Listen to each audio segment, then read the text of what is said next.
Hello students. आज हम शुरू करने जा रहे हैं मैकेनिक्स का पहला चैप्टर है motion in a straight line. तो उसको शुरू करने से पहले हम समझते हैं कि मैकेनिक्स क्या है। मैकेनिक्स फिजिक्स की वो ब्रांच है जिसमें दो स्टेट्स को ऑब्जेक्ट की एनालाइज किया जाता है। पहली होती है रेस्ट, यानी हम रेस्ट को एनालाइज करते हैं कि ऑब्जेक्ट रेस्ट पर है तो वो क्यों है और कैसे है। और दूसरी की स्टेट होती है कि मोशन, उसकी मोशन की स्टेट को हम एनालाइज करते हैं। तो वो हमें इन दोनों बातों को हमें समझने के लिए मैकेनिक्स के जितने भी रूल रेगुलेशंस हैं, उसके लॉज हैं, उन सबको समझना पड़ता है। तो सबसे पहले ये समझते हैं कि रेस्ट क्या है। रेस्ट होता है कि अगर ऑब्जेक्ट अपनी पोजीशन को चेंज नहीं करती, it means I am writing no change in position with respect to surrounding, no change in position with respect to surrounding। तो इस केस में हम बोलेंगे कि ऑब्जेक्ट रेस्ट पर है, किसके रेस्पेक्ट में? सराउंडिंग के रेस्पेक्ट में। इसको अगर एक एग्जांपल के थ्रू समझे हम, सपोज यहाँ पर एक कंपार्टमेंट सपोज मैंने कंसीडर किया। इस कंपार्टमेंट के अंदर एक पर्सन है, ये ए ऑब्जेक्ट है। ये कंपार्टमेंट भले ही मूव कर रहा हो ना कर रहा हो, अगर ये कंपार्टमेंट के रेस्पेक्ट में इसके कोऑर्डिनेट्स मींस इसकी पोजीशन कांस्टेंट रहती है, ये बदलती नहीं है, तो कंपार्टमेंट के रेस्पेक्ट में ये ऑब्जेक्ट रेस्ट पर है, जिसको ऑब्जेक्ट को मैं नाम दे देता हूं ए ऑब्जेक्ट रेस्ट पर रहेगी। तो that is the situation for the rest. अब सिमिलर सिचुएशन अगर हम मोशन के लिए अप्लाई करें तो इसके अपोजिट बात होगी कि चेंज होती है पोजीशन ऑब्जेक्ट की विद रेस्पेक्ट टू सराउंडिंग। तो not necessary to write down, क्योंकि इतना आपसे कोई नहीं पूछेगा कि रेस्ट क्या है और मोशन क्या है। लेकिन हमें सिर्फ कॉन्सेप्ट को बारीकी से समझना है, that's why I written that. आगे अब मोशन के लिए फिजिक्स के अंदर दो बातें क्रिएट होती हैं। अगर हम पहली बात करें मोशन में कि इसके भी पार्ट्स हैं। क्या पार्ट्स हैं इसके? पहला होता है काइनेमैटिक्स।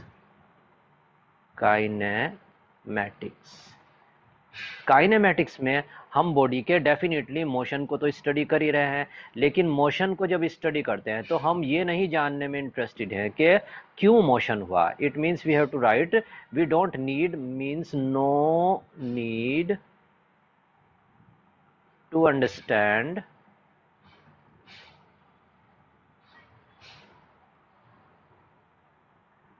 इट्स कॉज, यानी मोशन के कॉज को हम नहीं जानना चाहते। No need to understand the cause of motion, पूरा लिख देते हैं, कॉज ऑफ मोशन। ये हम करेंगे। तो पहला जो हमारा ये चैप्टर है motion along a straight line and motion in a plane, उन दोनों ही चैप्टर में हम विदाउट एनी कॉज के क्यों मोशन हुआ रहा है, कौन मोशन करा रहा है, उस चीज को हम समझना नहीं चाहेंगे। बस देखेंगे कि कितना मोशन हुआ, कहाँ गया, कैसे गया, कितनी देर में गया, ये सब चीजें एनालाइज की जाएंगी। अब इसका जो दूसरा पार्ट होता है वो पार्ट है इसका के डायनेमिक्स। ये इसके बिल्कुल अपोजिट सी सिचुएशन है, जिस तरह से रेस्ट और मोशन की थी, इसी तरह मोशन में दो रही, काइनेमेटिक्स और दूसरा रहा हमारा डायनेमिक्स। डायनेमिक्स में क्या करते हैं हम, हमें जरूरत पड़ती है इस बात को समझने की भी कि क्यों मोशन हुआ। तो नीड कॉज ऑफ मोशन, मैं शॉर्टकट में लिख देता हूं इसको, नीड और एनालाइज, जो भी आप लिखना चाहें, नीड और एनालाइज द कॉज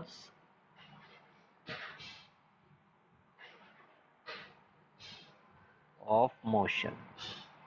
ये भी सब हमारे कोर्स में है। आगे जाके जब आप न्यूटन्स लॉ पढ़ेंगे तो वहां पर आपको डायनेमिक्स मिलेगी। अभी पहले के जो ये दो चैप्टर हैं, motion in a straight line, motion in a plane, इन दोनों में हम क्या करेंगे, सिर्फ और सिर्फ काइनेमेटिक को एनालाइज करेंगे।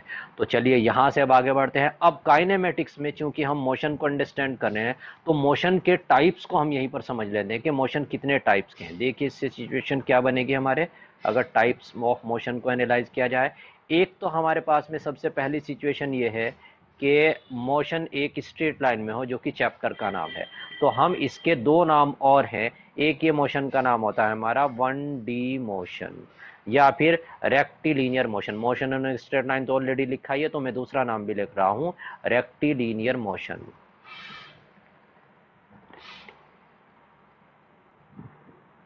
रेक्टिलिनियर मोशन, मोशन लिखने की जरूरत नहीं। तो इस केस में क्या होता है कि ऑब्जेक्ट एक स्ट्रेट लाइन में चलती है, जैसे कि हमने कंसीडर किया कि ये सिचुएशन है, ये लगातार यहाँ पे अगर आप ओरिजिन कंसीडर करें, this is the O origin, तो लगातार ये एक ही लाइन के अंदर दोनों तरफ किसी भी डायरेक्शन में चल रही है, इधर जा सकती है या इधर जा सकती है, तो हम बोलेंगे कि वो रेक्टिलिनियर मोशन है। तो इस केस में क्या हो रहा है कि अगर आप देखें तो सिर्फ और सिर्फ एक्स कोऑर्डिनेट इसका कंटिन्यूसली चेंज हो रहा है। सपोज मैं इस कोऑर्डिनेट को लिखूं, ये मान लिया 2,0, ये मान लिया 3,0, ये 5,0 एटसेट्रा। सिमिलरली नेगेटिव डायरेक्शन में आप कंसीडर कर सकते हैं, या फिर सिचुएशन ये हो सकती है कि ऑब्जेक्ट कुछ इस तरह से चल रही हो, एक्स वाई प्लेन में देखती हुई हमें मिले ये इस तरह की सिचुएशन, इधर एक्स एक्सिस है, इधर वाई एक्सिस है, अभी भी स्ट्रेट लाइन में चल रही है ये, लेकिन इस केस में दोनों कोऑर्डिनेट चेंज हो रहे हैं। तो इस केस में अगर हम किसी भी तरह से अपनी एक्सिस को एडजस्ट करने के लिए पॉसिबल है कि अपनी एक्सिस को हम एडजस्ट कर सके इस तरह से कि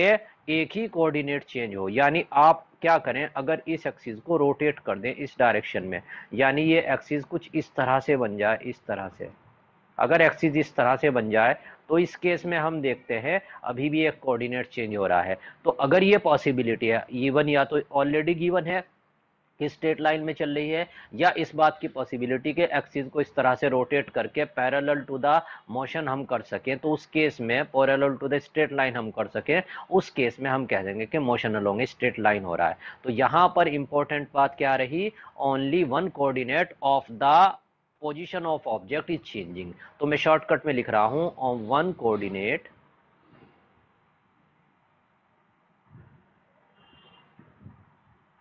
one coordinate is changing, even x axis वाला, वाई वाला, जेड वाला, whatever, one coordinate is changing.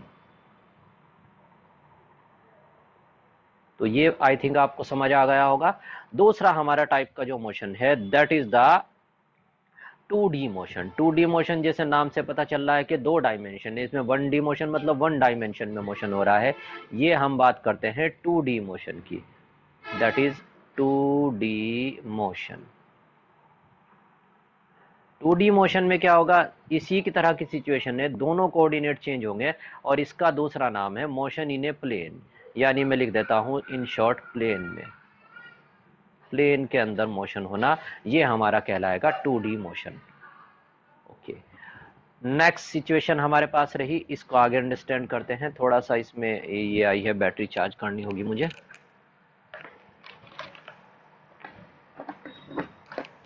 ये भी अभी होना था रिकॉर्डिंग के ही टाइम पे। ओके, तो 2D मोशन में हमारे पास सिचुएशन ये होती है कि एक प्लेन के अंदर अगर मोशन हो रहा है तो हम उसको बोलते हैं 2D मोशन है। लेट्स, जैसे मैंने क्या किया, एक्स एक्सिस, वाई एक्सिस, ये मैंने कोऑर्डिनेट लिए, इसको आप कोई सी भी दो एक्सिस कंसीडर कर लो, वाई जेड ले लो, जेड एक्स ले लो, वॉटेवर, फिलहाल के लिए हम एक्स वाई ले रहे हैं। तो अगर कोई ऑब्जेक्ट इस तरह से मूव करती है कि वो हमेशा इसी प्लेन में मेंटेन रहे, सपोज इस तरह की सिचुएशन हो गई, सर्कुलर सिचुएशन हो गई, सपोज वो सर्कल के अंदर मूव कर रही है, सपोज वो पैराबोलिक मोशन ऐसे मूव हो रहा है, या आपने कैरम बोर्ड लिया, कैरम बोर्ड की गोट्स लगातार उसके मींस प्लेन के ऊपर रहती हैं, या फील्ड के अंदर स्टूडेंट्स मूव कर रहे हैं, तो उस केस में हम बोलेंगे कि ये 2D मोशन है, क्योंकि सिर्फ और सिर्फ एक्स और वाई कोऑर्डिनेट ही चेंज हो रहे हैं। तो इसके लिए इंपॉर्टेंट क्या बात हो गई, only means x and y both coordinate are changing. तो let me write this for you, two coordinates of motion are changing,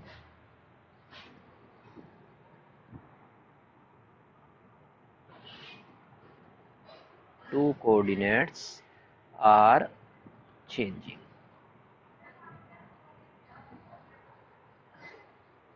ये हमारा 2D मोशन हो गया। अब तीसरा मोशन है हमारा, that is the 3D motion.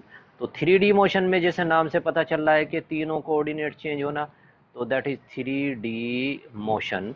3D motion को हम मोशन इन स्पेस भी बोल सकते हैं, मैं इसको शॉर्टकट में लिख देता हूं स्पेस में, इन स्पेस। तो आई थिंक इस तरह के डायग्राम से आपको ये सब चीज़ें याद हो गई होंगी और समझ आ गई होंगी। तो that's all about the introduction of that chapter. जिसमें हम क्या करेंगे फिलहाल जो हम ये बल्कि एक चैप्टर नहीं 2-3 चैप्टर का इंट्रोडक्शन है। फिलहाल हमें इस चैप्टर में जो पढ़ना है सिर्फ और सिर्फ हमें ये पढ़ना है motion in a straight line, यानी 1D मोशन को ही हमें सिर्फ और सिर्फ एनालाइज करना है। तो that is the end of that. अगली वीडियो में हम मिलते हैं, इससे रिलेटेड सभी टर्म्स को एनालाइज करेंगे। तो that might be little bit large video. Thanks for watching, have a nice day.